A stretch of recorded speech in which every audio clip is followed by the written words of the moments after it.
Hi gang, double unders are going to come up either this week or next. I'm very confident in that statement for the Open, and therefore just wanted to go over some key tips if you're still struggling with them or needing to get your first one here really soon.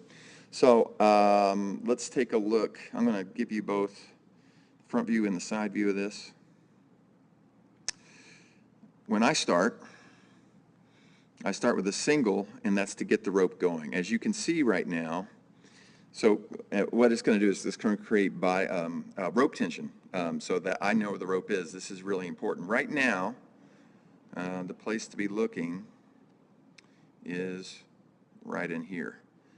My rope handle is kind of straight up and down, but the rope itself is way back here. That means the handles are not in sync with the rope. I want to be able to, when I swing it, have my wrist tell me exactly where the rope is, okay? So when I first start creating inertia, that's why I don't try and do my first double under. I do a single to get the rope going, because what's going to happen is by the time, you can't hardly see it, you'll be able to see it right here. All right. Kind of hard to see, but if you're looking in here, now both the rope and my wrists are about in sync as the rope passes underneath. Okay, so now I know where the rope is, and that means that now I don't have to coordinate the rope, I just have to coordinate my wrists to where I want them to be in comparison to my jump, if that makes sense. And at this point, I'm going to jump a little higher. I'll be honest with you, I'm a little stiff today from all the work, and this is not a great position to be in. I would love to see much more straightness in my legs here as I jump, but that's what I've got today. I really want to talk about where the rope is. So let me go back here. So this is my first, I do a single, I feel where the rope is, and now it's time for me to go. Boom, boom. That's the double under right there. A couple things to think about while you're doing this are, one, neutral head. So my eyes are looking into the horizontal. They're not looking down. If I'm looking down, I'm going to be on my toes more, and that's going to push me forward, and potentially I'll lose a rep because I'm too far forward. So I want to be straight up and down. When I leave, it looks like I'm doing good here. This is a nice look to where the body needs to be. It needs to be pretty much in a straight up and down position. I've got good posture in my shoulders. They are back. Also, check out where my hands are. They're slightly forward. I've seen some people get away with actually having behind, and what you'll see with mine is they're going to move. I'll be in front of my hips on the first one. The second one, I might drop back a little bit to my hips. Okay, so they go way back, but my first one is here, and then I go way back. Good Lord, I had no idea. But I do keep that front one in. I'm just finishing here, scooping, getting that rope completely behind my heels when I do that. I don't like that, honestly. I'll be looking to change that. But having a little backward motion to maybe mid-hip is not the worst thing in the world. Another thing that we want to look at is I am leaving the ground.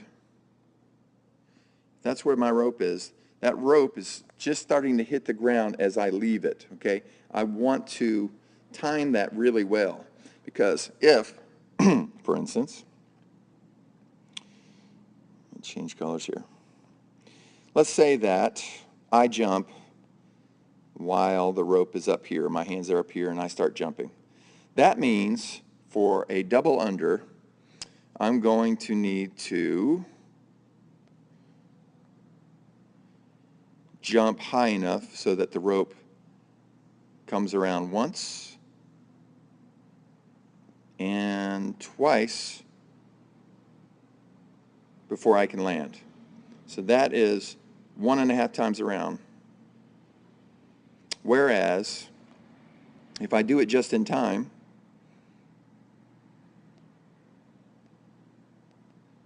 see if I can, and I'm trying to be suave here. So if I do it just in time, and I start here, all I have to do, this gets it around once, this gets it around the second time. So I save a ton of time that I have to jump, or as high as I need to jump.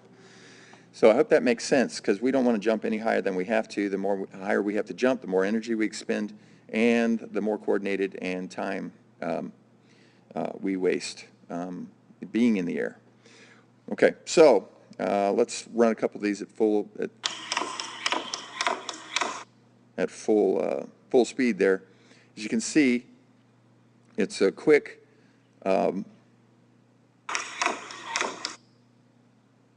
movement with just the wrist going. My elbows are staying in tight to the body.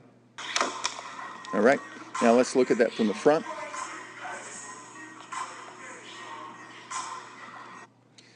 A couple things here I want you to watch for. My feet. I actually interweave my feet so that the right ball of my foot is into the left arch of my left foot to keep them as close together. The wider they are, obviously, the more chance I have of catching the rope. So I try to keep them together as much as possible. Gives me the best chance. I do my single. I keep everything together. Again, I'm bringing my knees up too much today. I think it's because of all the damn front squats yesterday.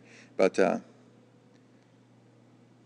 because I'm wasting some energy here. When I'm really good, it's just a pogo. You're basically hitting your calves and what have you. Hands are still out in front. Heads forward, looking into the distance. Feet are together.